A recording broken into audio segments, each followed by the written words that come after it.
유리한 팩트! 안녕하세요. 저희 이유리 변호사님과 함께합니다. 반갑습니다. 반갑습니다, 아나운서님. 네, 반갑습니다.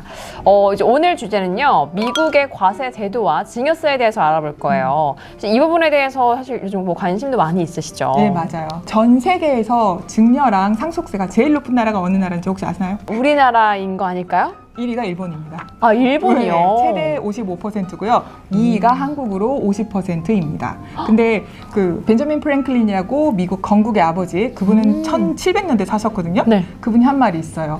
죽음과 세금은 누구도 피할 수 없다라고 얘기를 했어요. 그래서 오늘은 저희가 증여랑 상속제도에 대해서 많이들 궁금해하시기 때문에 말씀을 드릴 건데 세금 되게 종류 많거든요. 근데 오늘은 증여세만 제가 다뤄볼 예정이에요. 자, 그러면 이제 미국의 과세제도와 또 한국의 과세제도 간에 네. 가장 크게 차이가 나는 부분은 어떤 부분일까요? 크게는 두 가지인데요. 첫 번째는 우리가 이제 증여세라는 부분이 있어요. 증여를 받으면. 근데 네. 한국은 받는 사람이 증여세를 내요.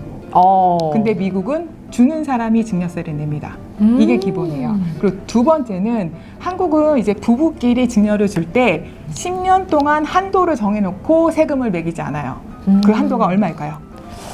6억? 맞습니다.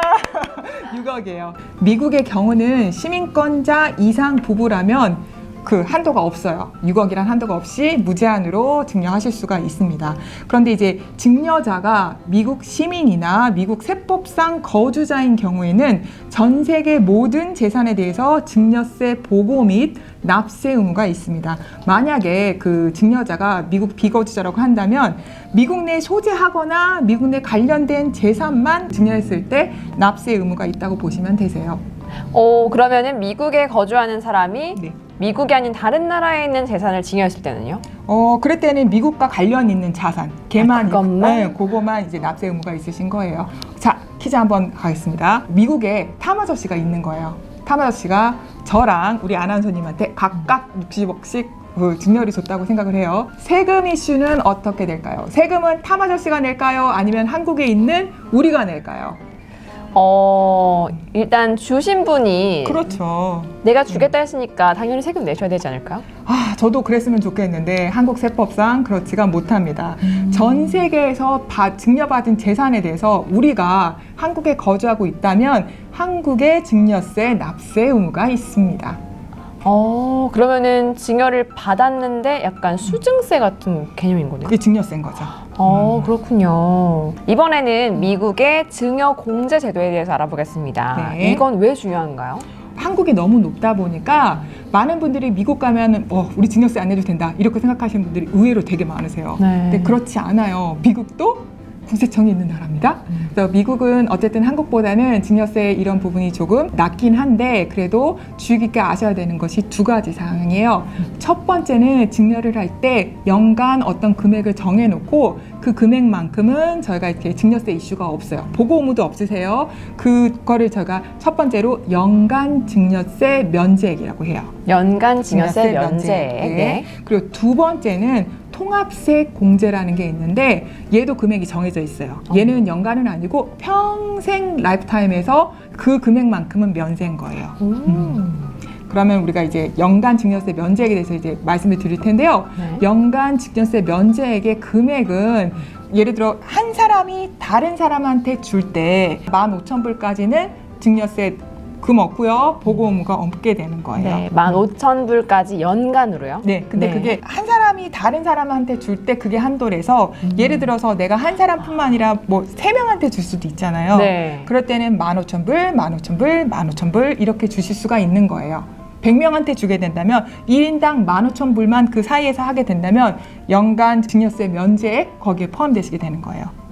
그러면은 10명한테 준다고 한다면은 10명한테 다 한 번씩 다 면제가 되는 거예요? 맞아요. 사람이 다 다른 네. 경우가 되니까. 다음은 통합세 공제에 대해서 말씀을 드릴 텐데요. 이 금액은 US 달러 1,170만 달러고 평생 동안 쓰실 수 있는 금액의 한도예요. 지금 하나로 따지면 오늘 기준으로는 135억에서 한 137억 정도 될 것 같아요. 요 금액은 저희가 신고하고 차감이 되는 거예요. 그래서 예를 들어서 올해 내가 100만 불을 우리 애한테 증여를 주고 싶어요. 15,000불까지는 제가 아까 연간 증여세 면제액이 있으니까 그걸로 보고 의무가 없는데 나머지 그 100만 불에서 15,000불 빼고 나머지는 보고도 하셔야 되고 지금 말씀드렸던 통합세 공제에서 까이는 거예요. 1,170만 불이니까 지금 100만 불을 썼으니까 우리는 그 금액만큼 남아 있는 거예요. 네. 그럼 이 통합세 공제를 이용하실 때 주의해야 할 점이 뭐가 있을까요?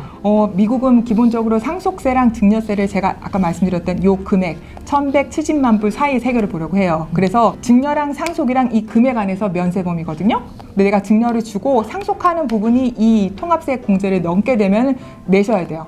그 상속세랑 증여세랑 이 금액 안에서 서로 공제되기 때문에 한꺼번에 지금 합산이 된다고 말씀드리는 거예요.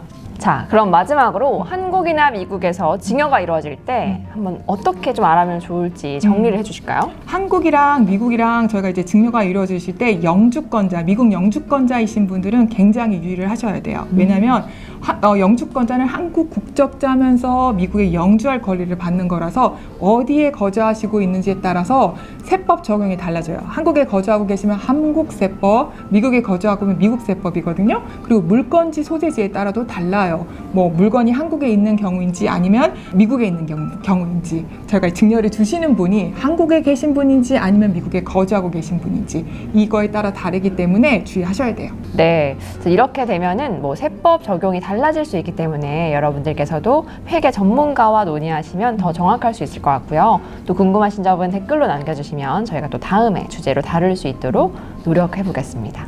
자, 그러면 오늘 유리한 팩트 여기서 인사드리겠습니다. 감사합니다. 감사합니다.